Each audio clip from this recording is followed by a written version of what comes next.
Is míos Fricassée ina bhfuil an príomh-chlóbh gearrtha fricthe agus an sin gáil stofa in anlainn. San idir seo tá tús áite ag na muisiriún, muisiriún eisreach agus muisiriún choiréil freisin. An seo tá muisiriún eisreach tá ar go hálinn éigeacht jazz uair freisin. Tá dúrcha ní de stróicthe ní thógann sé mór an chuna dhéanamh, agus an sin tá muisiriún eisreach buí an freisin. Má tá tú géire idir bhíochtúideanna le feol a áhrú, tá sé anéasca an feol a bhadar tú le muisiriún, agus bíonn éigeacht sort cosla na chéile an, agus ní thógann sé mór an obair an rud a áhrú. Agus na muisiriún choiréil. Inis go an tuisce ag frucha is féidir an pasta a chuirteach. Is tá an tuisce seo sáilte am rihré. Inis teas measartha agus rint ola lus na gréine. Isteach leis an gairleoige agus rint bilge sáiste freisin. Thart ar 3 second dúr chun sean a chuirt gon blas tíochtach as an gairleoige agus an bilge sáiste. Agus níos tá mé chun na muisiriún a chuir isteach go ré ar an bhrichtán. Chuirh mé na muisiriún eisreach isteach dosach, mar tá idir níos mú, tugann siad rubig níos fuidir cócrocht, agus an sin na muisiriún choiréil. Ní me chun iad a bhasca fós, tá me gur iad ágáil thart ar núméid, sa chuig go méid siad rúthóilte, ní me gur go méid siad ag uisce. Tá tú an frichtán na craobhóg dúr chun an ola a bhasca timpeall ar bug, agus nuair tá tiubháin rubig rúthóilte is féidir leat an sin iad a úmplú go ré. Fiáine sin go háil dá jazz orga ar na muisiriún sin. Má bhíonn siad ag uisce tagad an numar go leacht amach astab, agus ní bhíonn an éigeacht ceart sin an.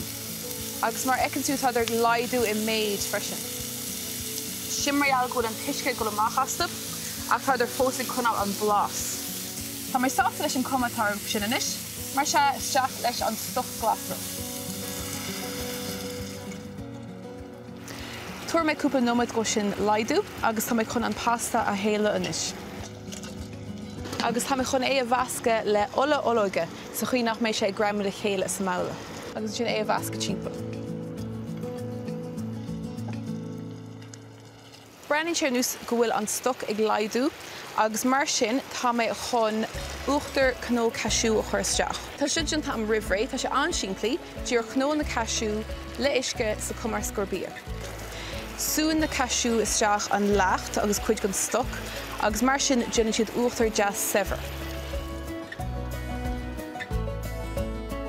Agus chun é dhéanamh rubbe gairt, tá mé chun rint tééis miso a chuir leis. Tugann an tééis miso blas jazz umami gon mios, gan é dhéanamh róghairt. Agus níos rint duilleog dragan. Muna bhfuil tú an tíocht ar duilleog dragan uair, is féidir leat los mína úsáid. Mar ecins tú tá sé gairí níos tíochtinis, agus an cóabhar déarnach san anlainn ná mustard. Tá mé ansásta leis an cuma atá ar seonis, mar sin tá mé chun an teas a churás, agus dúrch rúdbeag pibredó a chuir leis. Tá sin am inis ar fad a chuir le chéile ar Pláta. Tosa muid amach le rint pasta. Agus níor thóg sé ach fidnúméid chun é seo thuirt le chéile. Mar sin is míos jazz é le haid trúna tar éis láibre.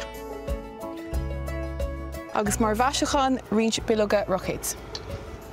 Agus sin é an Fricassée muisiriún le Tagliatelle. Agus le éagsúlacht, bhacht tú ná cineál ar bith muisiriún úsáid sa míos seo, nó cineál ar bith pasta.